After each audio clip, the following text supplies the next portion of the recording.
What's going on, you guys? Welcome back to another video. So in this video, I want to talk about 5 things that narcissists do in the place of apologizing.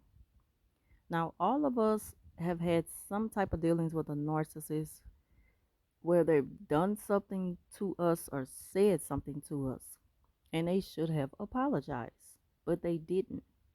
Instead, they do these 5 things, and they probably do more than this, but this just to name a few. Number one, they are very dismissive and inconsiderate towards our feelings. So what they do is they have the audacity to punish us for holding them accountable. And that's a very sick and twisted way to deal with things. But that's what they do. They kind of flip the script on us, and they want us to feel like we're wrong for expecting them to apologize, because of course they love to say, oh, you take things the wrong way, I didn't mean it that way, I didn't mean it the way you're taking it, see, I knew you were going to take it that way, you know in a way they try to chop you down by telling you that you're just weak, and you take things the wrong way, and you need to toughen up if you're going to deal with someone like them.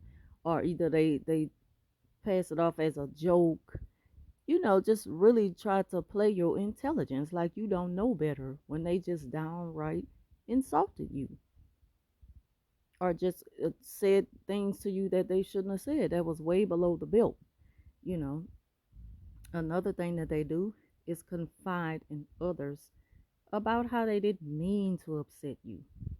Now they do that so that they can, you know, I'm sorry about that, so that they can relay the message back to you. So now if they confide in someone about, because it's on their mind, it's on their mind. Not saying that they feel guilty about not apologizing, but they know that they owe you an apology, but they refuse to give it to you. So now they have to go get that off their chest to someone else. So they go to outside people, talk about the situation, so that that third person can come back to you with it. And if you're like, well, I'm really not ready to talk about that, it's water under the bridge, I've let that go, and I just know how to deal with them from now on.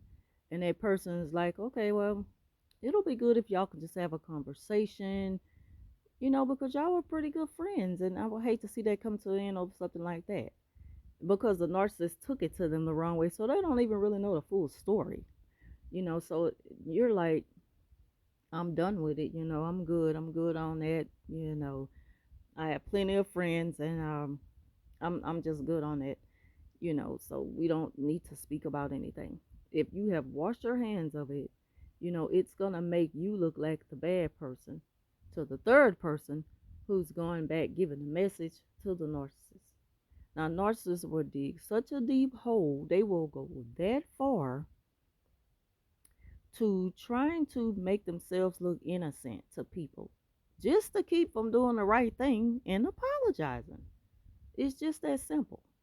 But before they do that, they just cause a whole ruckus, just going all over the world trying to prove their innocence and trying to smear your name in the process, so that they can always look innocent and, just be clear of all charges. And we know that that's the furthest thing from the truth. So, number three is they hoover and love bomb. They never acknowledge the reason why they have, you know, why you have a problem with them. Instead, they expect you to just let them back in at any given moment. And you're not willing to do that because you figure, well, you don't even respect me enough to say, I'm sorry for what I did or for what I said. So they come around you the figuring that, okay, this will get them if I bring them a gift, or if I just give them a random call or send them a quick text with a smiley face or some hearts or something. They think that that's just going to get you back in. That's another thing that they do in the place of apologizing. But it doesn't help, and it shouldn't be accepted. You know, I mean, You see it, but you don't have to acknowledge it. Let the narcissist know that they're not going to get away with what they've done. They can feel like they've gotten away with it, but that's not going to get you back, and that they really owe you an apology. You might not ever get that apology, but you got to stand your ground and let them know that, you know, you're not entitled to just come back into my life, and figure that things should just be like I should just forget about it. So just let them know that in a way and let it go. Um, they kind of figure that, okay, you've had enough time to be mad, and you should be done got over that by now. They even have the nerve to get angry at the fact that you're still mad, even if you're not mad, but you're just done with it. You washed your hands of it. Of course, they're not gonna just accept it because that's rejection to them, and it's an injury, and they feel like that you walked away from them when they're used to getting their way and always coming back around without apologizing. But when you're done for good, and there's no going back, the narcissists, they pick up on it. They feel it. And they don't know how to let go easy. So they get angry and they might even insult you all over again during the time that they supposed to be apologizing. But that's one of the things that they do as well, is they hoover and they love bomb. And when you don't accept this from them, they get angry, which lets you know that the hoovering and the love bombing was not genuine, and it doesn't take the place of an apology.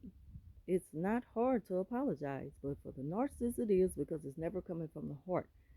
So even though um, they may pretend and put on and shoot, what's the word? Just put on an act, rehearse. They may rehearse the all of the right words to say to you in a form of an apology. It will never really be a real apology. It's fake because they're gonna do the same thing all over again. They just did what they figured they needed to do to get you back for the moment. And before you know it, it's gonna start all over again. Especially if you gave them the silent treatment, if you punished them for a while, they're gonna get their get back because they believe in revenge. So they do come around with love bombing and hoovering as a way to apologize, but that does not count and it should not be accepted. Number four is, it's like, once you have had enough of explaining and you have exhausted your efforts, and you express to them, okay, well, I tried, because they mess with your head in a way to where they have you apologizing when they should be, and once you kind of just get tired of it, like you're done, and sometimes it just might, like something might go off in your spirit, and you be like, I shouldn't be the one apologizing, they should be apologizing to me. You know what, I'm just done, let them have this and be done with it. Once you come to that point, they come back to you pretending to need you in some sort of way. And an example of that is, you're like, well, I'm not, how could you be mad at me for being mad at you for doing me something wrong? That's how they twist things around and try to have you confused. Once you call them out on it, when you pick up on it and you let them know I'm on to what you're doing, they get angry. And when you like, you know what, I'm done. Don't worry about it. I'm not even trying to savage this relationship no more. It is what it is. We don't have to be friends no more. Then they come running back to you, pretending to need you for something, instead of apologizing when they still should be apologizing to you. And the last thing is that age old, if I hurt you or upset you, fake apology. I didn't mean it. You took it the wrong way. Because a narcissist in their mind is never wrong. So they feel there's no need to apologize.